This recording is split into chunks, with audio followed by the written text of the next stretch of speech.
जरूरी है। नमस्कार दर्शकों, ये है एमएस न्यूज नेटवर्क और आप देख रहे हैं एमएस न्यूज टीवी। मैं हूं आपके साथ शुभांगी। तो आइए देखते हैं आज की कुछ खास खबरें।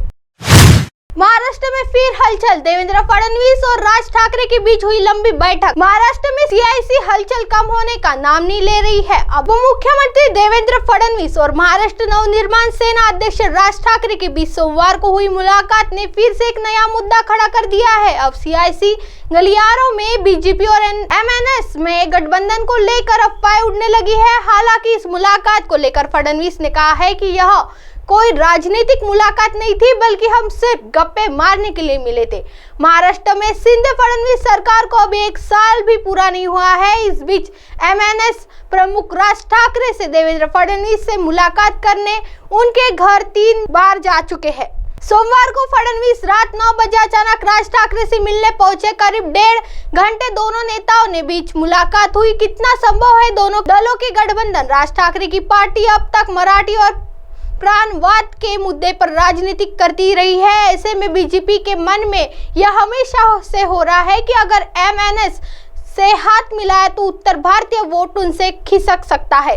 साल भर से राज ठाकरे मस्जिद पर लगे लाउडस्पीकर के मुद्दे को उठाकर हिंदुत्व के नए पोस्टर बॉय बनने में आगे रहे हैं। माना जा रहा है कि हिंदुत्व के मुद्दे पर यह गठबंधन संभव हो सकता है, लेकिन फिलहाल बीजेपी की तरह एमएनएस भी गठबंधन को लेकर कोई पत्ते खोलने को तैयार नहीं। एमएनएस के साथ गठबंधन को लेकर महाराष्ट्र बीजेपी के नेताओं में 2 मत प्रवाह है। कुछ नेताओं को लगता है कि एमएनएस को गठबंधन से बाहर रखकर चुनाव में ज्यादा फायदा उठाया जा सकता है। एमएनएस अगर विपक्ष की भूमिका रहती है तो विपक्ष के वोटों में बंटवारा होगा। इसका सीधा फायदा बीजेपी और शिंदे गठबंधन को मिल सकता है, जबकि कुछ नेता मानते हैं कि राज ठाकरे प्रचार की शैली मराठी वोटों को गठबंधन के पाले में लाने में उपयोगी साबित हो सकती है। आइए बढ़ते हैं अगली खबर की तरफ। कर्नाटक के शिक्षा मंत्री बोले, बच्चों का दिमाग दूषित कर रही थी भाजपा सरकार, बदलेंगे सिलेबस। कर्नाटक में भारी बहुमत के साथ सत्ता में आई कांग्रेस की सरकार ने पूर्वोत्तर भाजपा के अधिकार फैसले को समीक्षा करने की बात कही है। सभी मंत्रालय के मंत्री पूर्ववर्ती सरकार को फैसलों की समीक्षा कर रहे हैं। राज्य के नवनियुक्त प्राथमिक और माध्यमिक शिक्षा मंत्री मधु बंगारप्पा ने छात्रों के हित में और यह सुनिश्चित करने के लिए उनका दिमाग दूषित नहीं हो आने वाले दिनों में स्कूली पाठ्यक्रमों में संशोधन का मंगलवार को संकेत दिया है। उन्होंने हिजाब पर प्रतिबंध को पलटने के संबंध में किसी तरह की टिप्पणी से परहेज करते हुए कहा कि यह मामला अदालत के समक्ष है। उन्होंने लोगों से राष्ट्रीय शिक्षा नीति को खत्म करने के बारे में नई सरकार की योजनाओं का इंतजार करने को कहा है। कांग्रेस ने अपने चुनाव घोषणा पत्र में भारतीय जनता पार्टी के सत्ता में रहने के दौरान स्कूली पाठ्य पुस्तकों में किए गए बदलाव को पूर्ववर्तन करने और एनईपी को भी खत्म करने का वादा किया था। बंगरप्पा ने कहा कि मैं कांग्रेस की घोषणा पत्र समिति का उपाध्यक्ष था और घोषणा पत्र में हमने स्पष्ट रूप से कहा था कि छात्रों के भविष्य के हित में पाठ्य पुस्तकों की समीक्षा होगी। हम नहीं चाहते कि उनका दिमाग दूषित हो। आइए बढ़ते हैं अगली खबर की तरफ।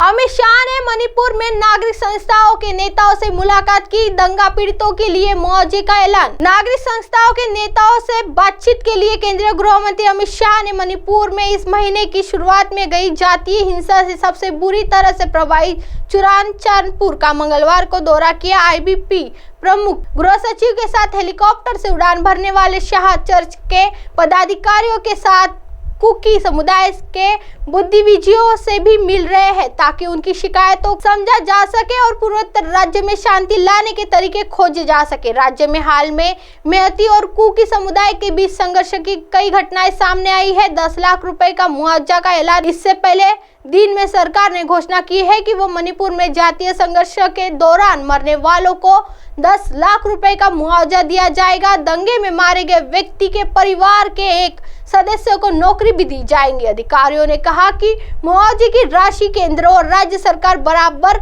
वहन करेगी। केंद्रीय गृह मंत्री अमित शाह और मुख्यमंत्री एन बीरेन सिंह के बीच सोमवार रात को हुई बैठक के बाद यह फैसला लिया गया। मणिपुर करीब 1 महीने से जातीय हिंसा से प्रभावित है और राज्य में इस दौरान झड़पों में इजाफा देखा गया है। अब आप हमारे चैनल को आपके मोबाइल पर भी देख सकते हैं। मोबाइल ऐप पर देखने के लिए play store MS news T app download करें। इंस्टा, ट्विटर, हाईकुक, फेसबुक और कई सोशल मीडिया के प्लेटफॉर्म पर हमारा चैनल उपलब्ध है। आप इसे यूट्यूब पर भी देख सकते हैं। आप हमारे चैनल को लाइव भी देख सकते हैं www.msnewst.com पर। फिलहाल वक्त तो चला दर्शकों ब्रेक का। ब्रेक से लौटने के बाद देखिएगा देश और दुनिया की तमाम खबरें। बनी रही एमएस न्यूज टी पर। नमस्कार।